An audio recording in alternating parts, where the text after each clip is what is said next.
Hi friends, current లేని ఊరు గురించి ఎప్పుడైనా మీరు విన్నారా? ఏంటండి చిత్రంగా మాట్లాడుతున్నారు? కంప్యూటర్ యుగంలో కంప్యూటర్స్ పని చేసే ఈ రోజుల్లో కరెంట్ లేని ఊరా?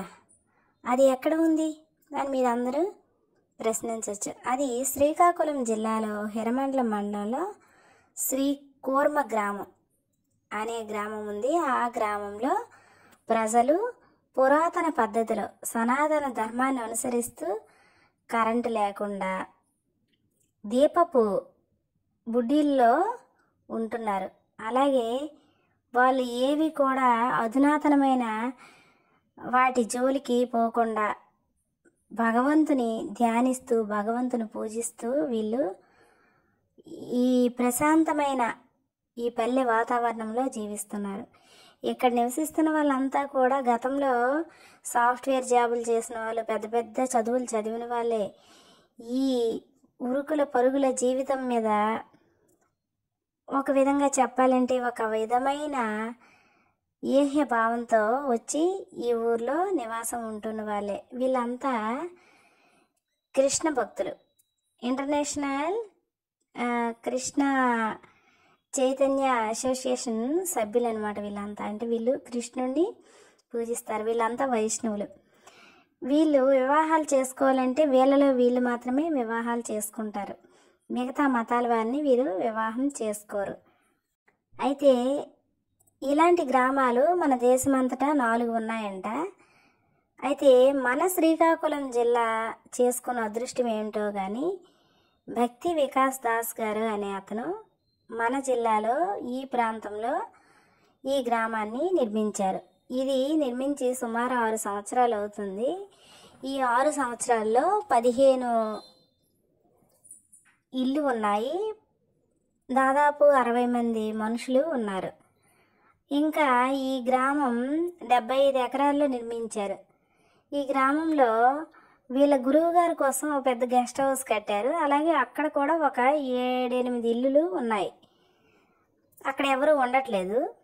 వెళ్ళిన వాళ్ళకి ఇప్పుడు మనలాంటి వాళ్ళు ఎవరైనా ఊర్లో ఉండాలి అనుకొని వెళ్ళాలనుకుంటే ఏమాత్రం కూడా ఛార్జెస్ పే చేయకుండా అక్కడ వాళ్ళు మనకి హోస్టింగ్ చేస్తున్నారు. అక్కడ మనము డబ్బులు ఏమైనా అవసరం లేకుండా ఒక 2-3 రోజులు అక్కడ గడిపి రావచ్చు.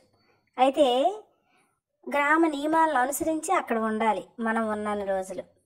భోజనానికి వసతికి వాళ్ళు ఏమి డబ్బులు తీసుకోరు.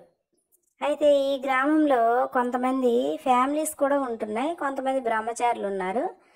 ఈ ఫ్యామిలీస్ పిల్లలతో ఉంటున్నారు. వాళ్ళకు కూడా వేద పాఠాలు, వేదిక్ మ్యాథ్స్ ఇంకా ఇతరమైన విషయాలు చెప్తున్నారు.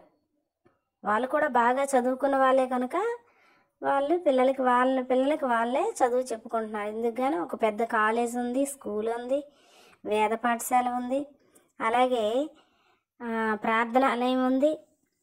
ప్రార్థనాలయంలో ప్రతిరోజు ఉదయం సాయంత్రం ప్రార్థన చేసుకుంటారు.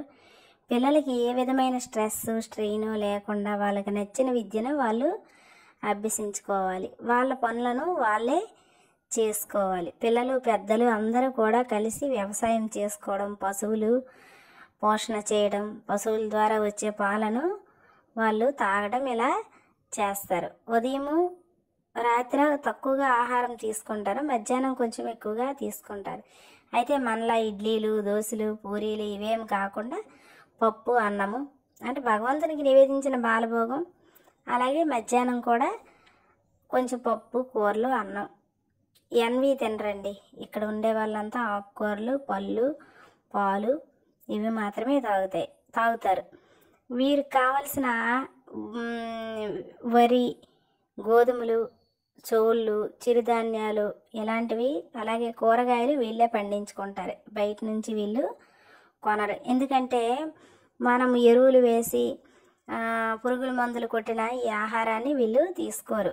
వాళ్ళే స్వయంగా ఆర్గానిక్ ఫుడ్ని పండించుకొని వాళ్ళు తింటారు. ఇంకా ఎక్కువగా మిగిలితే అమ్ముతారేమో కానీ పెద్దగా వీళ్ళకి డబ్బులతో కూడా అవసరం ఉండదు.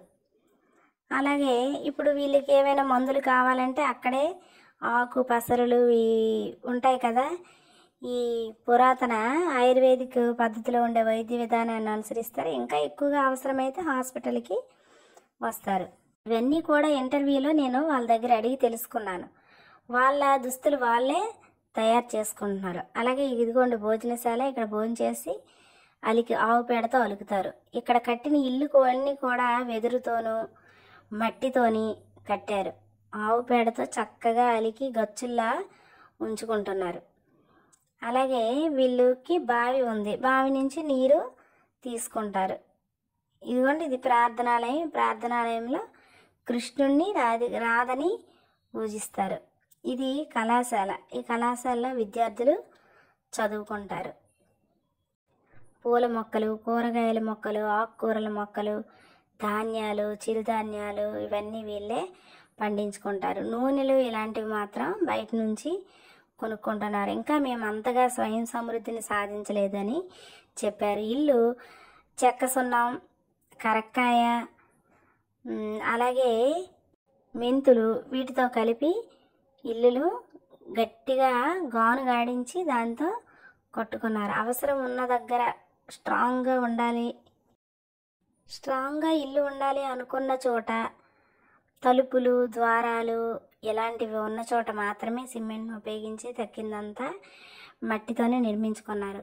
అలాగే పొయ్యిలు కూడా నీట్గా నిర్మించుకున్నారు. కర్రల పొయ్యి మీదే వంట చేస్తారు, స్టవ్ ఉపయోగించరు. ఎటువంటి కరెంట్ లేదు కాబట్టి ఎటువంటి మెషినరీ వీళ్ళ దగ్గర ఉండదు.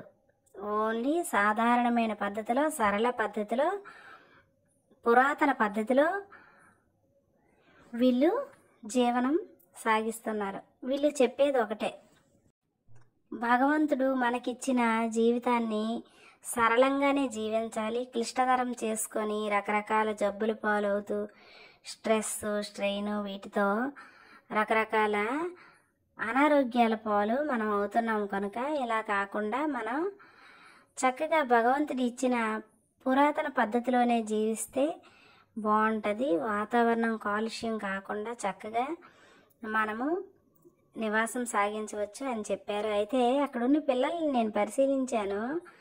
మన పిల్లలకి వాళ్ళకి తేడా ఏంటంటే, మన పిల్లలు పిల్లగా బెక్క చచ్చిపోయి అలసిపోయి సొలసిపోయి ఉంటారు. వాళ్ళ పిల్లలు మాత్రం చాలా హ్యాపీగా, చాలా యాక్టివ్గా పిల్లలు నిగనిగలాడుతున్నారు.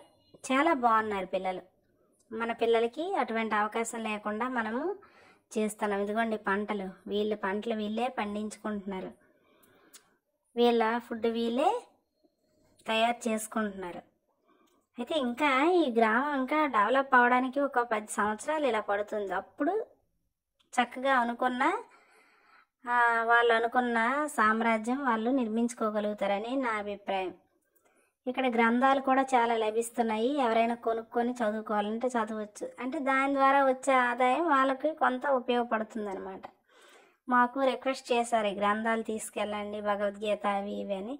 మా ఇంట్లో కూడా ఉన్నాయండి, మేము కూడా ముందు నుంచి భక్తులమే అని మేము చెప్పి సున్నితంగా తిరస్కరించాం. ఎందుకంటే అప్పటికే మా దగ్గర డబ్బులు అయిపోయాయి, లేకపోతే కొని ఉండేవాళ్ళం.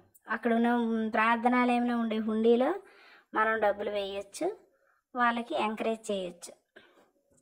ఇదండి కూర్మ గ్రామం గురించి కూలంకుషంగా నేను తెలుసుకున్న విషయాలు. ఇతనే వాళ్ళ గురువు గారు.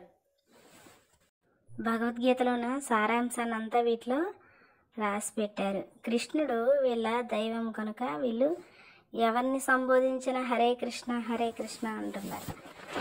మనకి అలవాటు అవటానికి చాలా టైం పడుతుంది. అయితే ఆహ్లాదకరంగా మొక్కలతో ఊరైతే చాలా బాగుంది.